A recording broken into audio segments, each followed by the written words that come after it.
Good morning, guys. Well, I'm on my way to work, and there's a whole lot of traffic because it's raining like crazy in Los Angeles. So, good morning, drive safely. So, let me do this.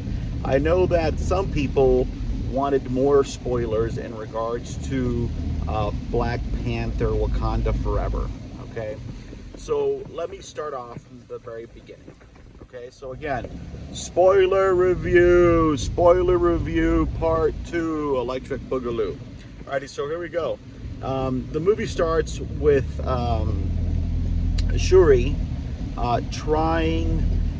running frantically because she's trying to create a synthetic version of that purple flower, right? That gives the Black Panther his power. And the reason it's because at the very beginning, it starts off that her brother is dying. Now, they never show King T'Challa in the beginning of the movie, right? They just make they just kind of announce that he's dying, that he's sick, and she's frantically trying to, she's trying to take care of him, right? She's trying to create this synthetic flower. Okay, every time she puts it together, her AI, I forget the name of her AI, but basically her Jarvis basically says that it's at 27% or 37% or whatever it was. A few seconds later, Queen Ramonda comes out and basically kind of tells her that King T'Challa is dead. Um, the memorial part of King T'Challa, where the entire, basically it feels like the entire populace of Wakanda, are celebrating his life. Very traditional African, beautifully shot. That was probably one of the most beautifully shot stuff that in the movie, right? It was white. It was cool. Now, I want to be very clear. Did I feel emotionally engaged? I no. I'm not trying to be mean about it or anything. I just feel that we've already mourned the death of King T'Challa. We've already mourned the death of Chadwick Boseman, and but again, it was very beautifully shot. It fast forwards, a year later, okay, and we find out, and it starts off with the Queen going to a body of United Nations. The Americans and the French are basically calling out Wakanda because they haven't been sharing their technology, okay, or better said, vibranium, and they believe that was part of the agreement that Wakanda was going to be sharing vibranium, and which we know they never did, right? They never were planning to, but some countries looks like they think that because Wakanda is leaderless, because there is no King T'Challa, or that they're protector of the Black Panther, they feel that maybe the Wakandans could easily be, manipulated.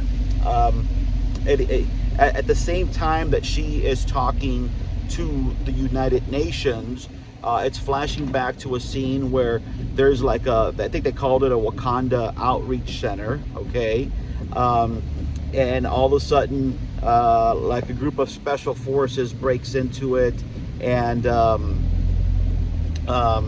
they're trying to take vibranium from there when the Wakandan, it was kind of, the Wakandans knew about it.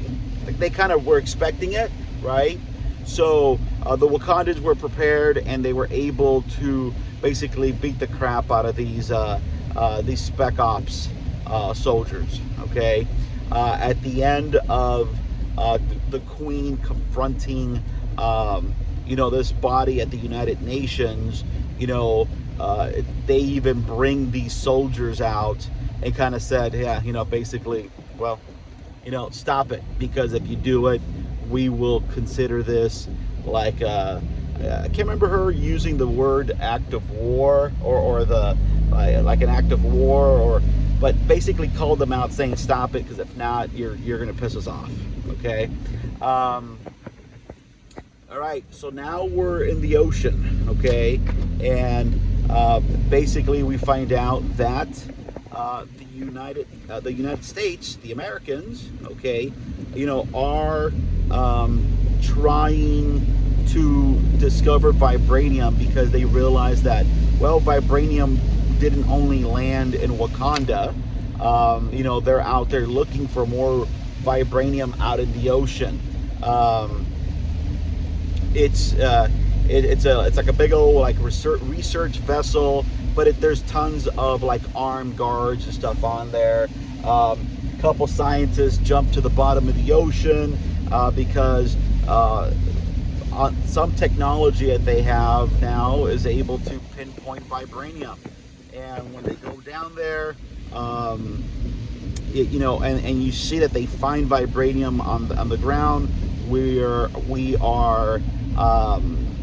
introduced to our underwater friends, okay, and they basically pretty much kill everyone. There's a pretty cool scene where it kind of touches on the mythology of the sirens, of being able to hypnotize people, sailors and stuff, right? And a lot of people that are on this research vessel, they're literally just jumping over the side, okay? Lake Bell's character, and I don't want to call him another baddie, but basically one of the other soldiers realize what's going on. They put some earplugs on, they try to escape. I got to tell you something, man. One of the highlights for me of the movie is Namor's people. They look amazing. Yeah, they're beautiful. I mean, it's really good costume design. I tell you, the cosplay fans are going to go ape shit on trying to recreate these things. I'm kind of excited for that. They pretty much wipe everyone out. Again, this group, these researchers, was a U.S.-based research, which is, it looks like it's being put together not by S.H.I.E.L.D. Remember, we're getting introduced to S.W.O.R.D. now, right? And Julia Dreyfus's character, is involved in this thing, and so, long story short, we end up getting to Martin Freeman's character. Is kind of like troubled, because they all believe that that it was the Wakandans that actually killed everyone on this research vessel, but it wasn't, right? So now, I'll fast forward a little bit. Namor, okay, finds out basically that there is that this technology that is made by an American scientist. At first, like, we don't know who this American scientist is, but yeah, it is Riri Williams. She's a prodigy. She's she is super smart, and as a science project at school, basically, within 2 months, we find out that she was able to create this device out of scrap machinery, basically, that discovers vibranium. But it's interesting because, Namor basically wants to kill her. So he does go to Wakanda and confronts Shuri and the Queen and says basically, look, there's a scientist in America, and that's the person who is trying to discover vibranium, and let's partner up. You're going to bring this scientist to me, and we're going to kill her. To me, that's kind of goofy. It is kind of goofy because a lot of people were dying left and right, and Namor just wouldn't send people out to go kill her herself. Whatever. The Queen, ends up, she never agrees to kill her. She ends up sending for the life of God. The general, you know, the Wakandan, for the love of God, I apologize, sends her, and they take Shuri to go find the scientist. Yes, it is Riri Williams. There's a goofy little scene inside her dorm room. You know, they take off. Again, I won't spoil every detail, but at a point, Namor ends up capturing Shuri and Riri Williams, takes her, underwater to Tolokan. You know, and again, these scenes are absolutely beautiful scenes. I'm not going to complain about how the underwater stuff. It is pretty, okay. And Namor appears to be a good leader. It kind of does touch up on, where he came from, and how basically he was, how he came to be, how he became to be this mutant, okay. And they touch, they kind of explain a little, a bit with some flashback scenes. Again, that was okay. I didn't have any problems with that. At the end, Riri Williams and Shuri do get, they're rescued from Namor, but for a minute there, Shuri and Namor were kind of having a rapport, and during the escape, Namor feels betrayed because the Queen, summons him, and while he was talking to the Queen, Shuri and Riri were rescued. One of Namor's guards gets killed, and this is when he decides, fuck it, we're gonna fucking fuck up Wakanda, and he does. There's a pretty good scene where they go to Wakanda and he fucks it all up. They put a hurting on Wakanda, okay. CGI wasn't bad. Movie was okay. It's something's missing though, and I think some of the stuff that's missing is the ulterior. It seems like there should be something bigger going on in the background, and they don't touch up on it. And to me, one of the things that feels off is Riri Williams. Okay, and I'll get to that here in a minute. So when by the time Shuri gets back, oh, by the way, yeah, Queen Ramonda dies, right? She's killed by Namor, basically drowns her. And one of the cool things that Namor does have are these these water bombs, right? And again, there's some really cool stuff in here. It does feel like they were trying too hard, and there was a lot of stuff that they were trying to jam in at once.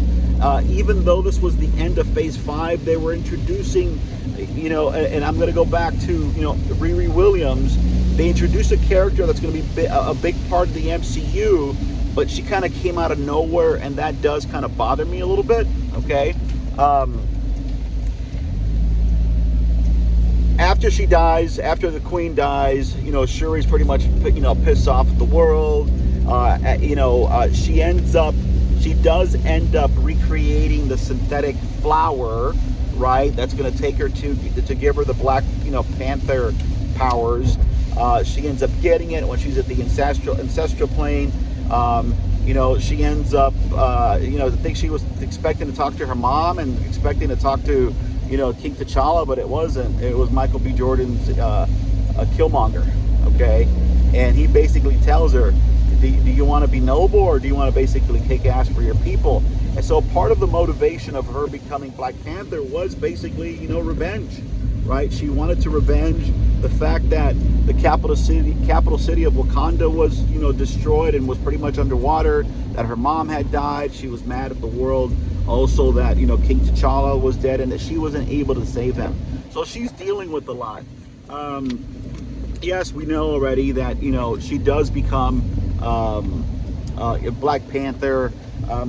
And again, I'm going to go back to this. It seemed a little underwhelming to me when she became Black Panther. And I understand that the filmmakers had, difficult decision of how they were going to do this. Again, you know, it is what it is.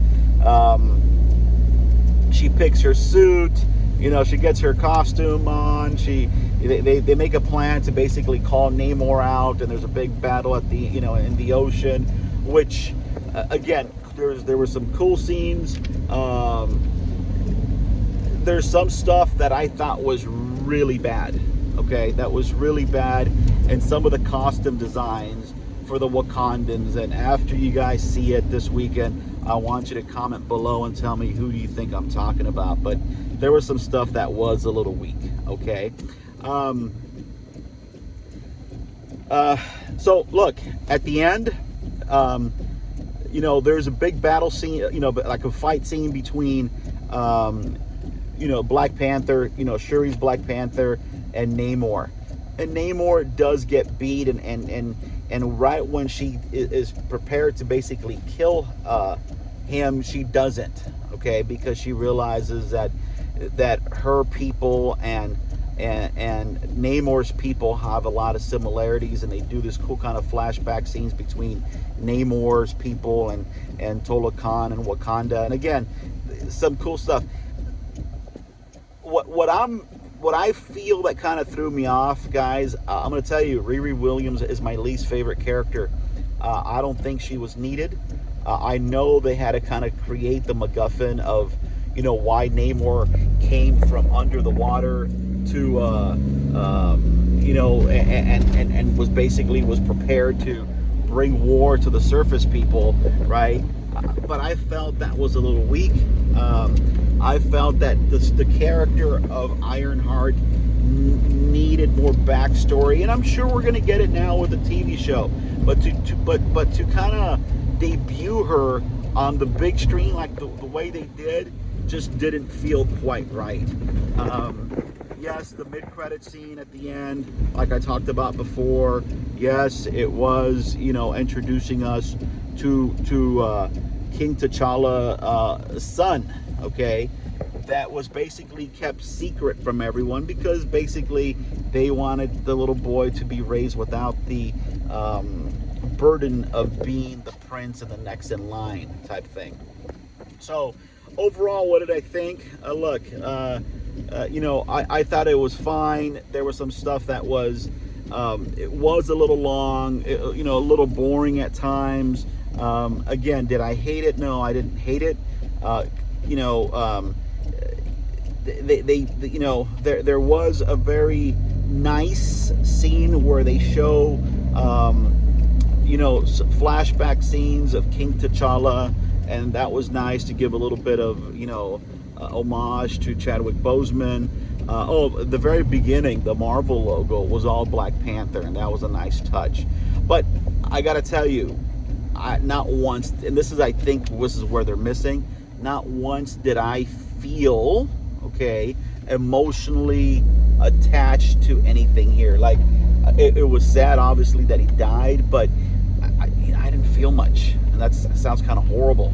I don't know if it was just because it was, you know, I don't know. I just didn't feel it. Okay, you know. So again, was it a fun movie? It was a fun movie. Is it going to make a lot of money? It's going to make a lot of money. Was it better than Black Panther 1? No, like I told you guys before. Nope. And then, you know, at the end, was there a post-credit scene at the end of the mid-credit scene? No, there wasn't. Even the second time around, and this is why I really wanted to go to a second screening to see if, you know, they added it closer to the release date to the public. So they didn't. Again, the sources were pretty clear that there was something that was shot. Maybe they decided not to use it. I'm going to tell you something. To me, it feels like something was missing. You know, the big baddie. Like, there wasn't a big baddie. They kind of allude that the government, that America and the United Nations and France, that they're kind of being, you know, that they can't be trusted. But to me, maybe they'll explore this in future films. You know, again, go watch it. I'm going to still say, you know, again, not bad. It was definitely a good, solid 6.5, 7 out of 10. Go see it.